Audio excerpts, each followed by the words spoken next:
Esta semana cubriremos la porción Nazó, que significa levanta, que va desde Números capítulo 4, verso 21 al capítulo 7, verso 89. Vamos a usar la metodología de estudio para analizar esta porción y me gustaría que nos enfoquemos en la esfera del contexto de la carta o el libro.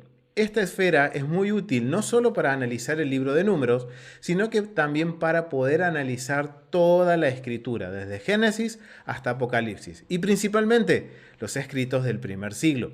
¿Por qué? Porque cuando consideramos esta esfera, tenemos que hacernos tres preguntas básicas para entender el contexto del libro o la carta. Una de las preguntas es quién lo escribe o quién es el autor, en este caso, del libro o la carta. En este caso, el libro de Números es atribuido a Moisés. Una segunda pregunta que nos tendríamos que hacer, que es también importante, es cuándo se escribe esta carta. Y de acuerdo a los eruditos y podemos decir a los académicos bíblicos, se atribuye que esta carta fue escrita por Moisés en el año 1400 al 1404 aproximadamente, antes de la era común. Y por último, una pregunta que les puedo decir la verdad es muy importante que nos hagamos cada vez que leamos un libro o una carta en la Biblia. La pregunta es, ¿quién es la audiencia? ¿Quién es el receptor de la carta o quién es la audiencia de este libro? Y en el caso de Números, la audiencia es Israel.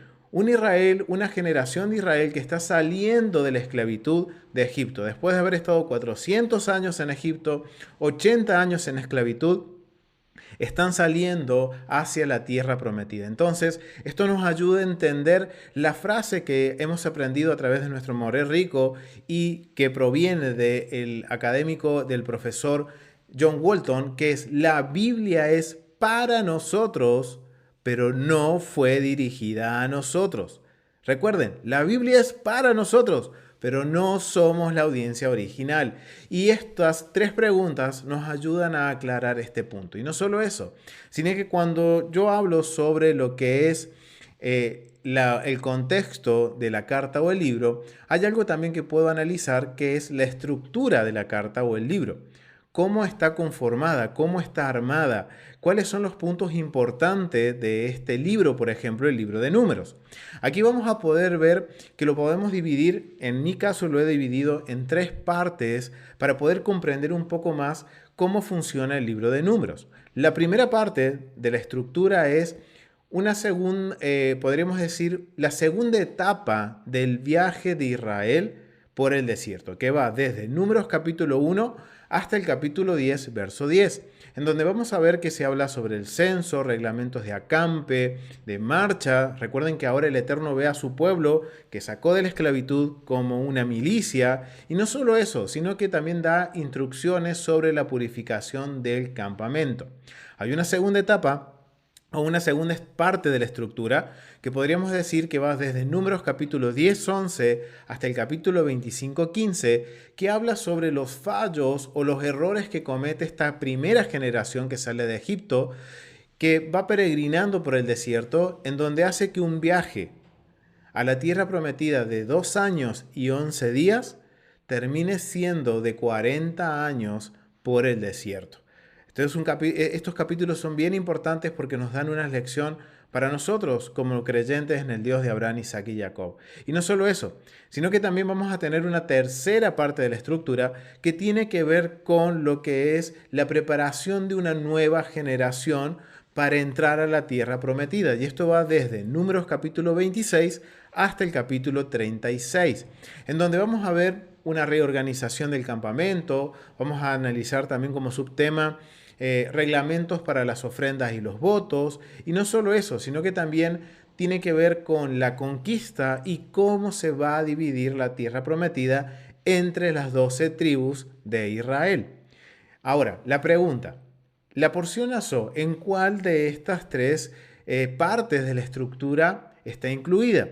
Y está justamente en la primera parte, que es la segunda etapa del viaje. ¿Por qué? Porque dentro de estos capítulos que cubrimos desde el capítulo 4 al capítulo 7, vamos a ver que el Eterno habla sobre reglamentos de marcha. Va a estar hablando también con respecto a la purificación del campamento, y no solo eso, sino que también vas a estar hablando sobre algunos aspectos que debe considerar Israel con respecto a la pureza moral, que es algo que es muy importante dentro del campamento y del contexto bíblico, ya que esta esfera también nos va a permitir tener esta base que estamos poniendo en el libro de Números para poder analizarlas en otras esferas como por ejemplo honor y vergüenza, contexto cultural, histórico, justicia y bondad, espacios sagrados. O sea, esta esfera del contexto cultural, del contexto de lo que es la carta o el libro, nos permite tener una base, un panorama macro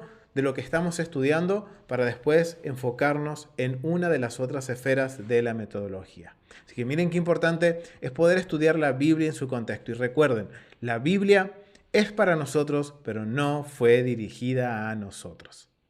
Quiero invitarte a que seas parte del discipulado de los del Caminos en tesorosdeltemplo.com. Te invito a que te unas y que también puedas ser parte del grupo de estudio de metodología del Moré Rico a través de este QR para que puedas ser parte del grupo de Telegram y estar informado con respecto a todos los estudios que da nuestro Moré. Y no solo eso, sino que también te informes de todos los eventos que tienen que ver con los del Camino.